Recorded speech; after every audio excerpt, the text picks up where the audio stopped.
Reporters and photographer association Beauty Nandi স্মৃতি রক্ষা committee ও ইন্ডিয়ান ইনস্টিটিউট অফ জার্নালিস্ট এর পরিচালনায় তৃতীয় সমাজ কল্যাণ রত্ন সম্মান প্রদান উৎসব 2021 অনুষ্ঠিত হয়ে গেল কলকাতা প্রেস ক্লাবে। প্রদীপ জ্বালিয়ে আনুষ্ঠানিক সূচনা করেন কলকাতা কর্পোরেশনের কোঅর্ডিনেটর ও প্রশাসনিক সদস্য এবং সংস্থার সভাপতি স্বপন সমাদ্দার, সম্পাদক অনুপ কুমার বর্ধন, উমেশ রায়, মৌসুমী বর্ধন ও বুলবুল গোস্বামী। এবারে যারা সম্মান পেয়েছেন তারা হলেন অরুণ দেব রায়, সঙ্গীতা চ্যাটার্জি, অনুরাগ শ্রীবাস্তব, সোহন সেনগুপ্ত, কমল গুহ, সুভাষ জৈন, শ্রেয়সী নন্দী, সুদাম চন্দ্র নায়ক, মিনতি চৌধুরী, ট্যাগ ফাউন্ডেশন, শ্যামল প্রামাণিক, প্রফেসর ডক্টর অরিজিৎ কুমার নিয়োগী, সুরেন্দ্র কুমার সিং।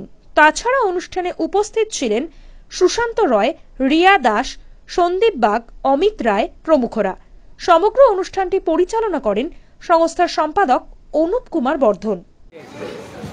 এটা খুব ভালো উদ্যোগ যে সমাজে বহু মানুষ আছে যারা নীরবে কাজ করে যায়, প্রচারের আলোয় না এসে।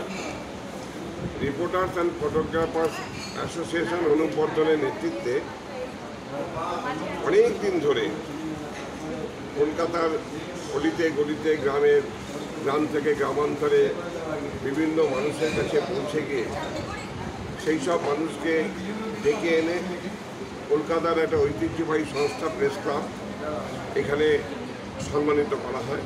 এটা তৃতীয় বর্ষ, কতজন মানুষকে সম্মান দেওয়া হয়? এখানে 13 জন মানুষকে সম্মান দেওয়া হচ্ছে। এটা হচ্ছে রিপোর্টার অ্যান্ড ফটোগ্রাফার অ্যাসোসিয়েশনের পরিচালনায় তৃতীয় সমাজ কল্যাণ রত্ন সম্মান। এখানে রয়েছে একটা ইন্টারেস্টিং জিনিস হচ্ছে বিউটি নন্দী স্মৃতিতে এটা শুরু হয়েছিল, তাই এটা সমাজ কল্যাণ রত্ন নাম দিয়ে এবার থেকে সেটা 2 বছর ধরে চলছে সমাজ কল্যাণ রত্ন নাম।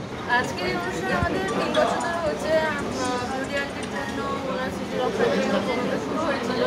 এর আগে আমার মায়ের 1 বছরের মাঝামাঝি একটা প্রোগ্রাম করা হয় স্মৃতি রক্ষা।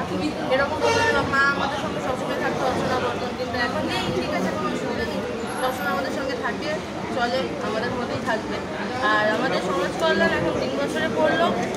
আর আশা করি যে এর পরবর্তীকালে আরও যারা সমাজের জন্য অনেক কাজ করছে তাদেরকে আরও তুলে ধরা এবং তাদের স্বীকৃতি দেওয়া।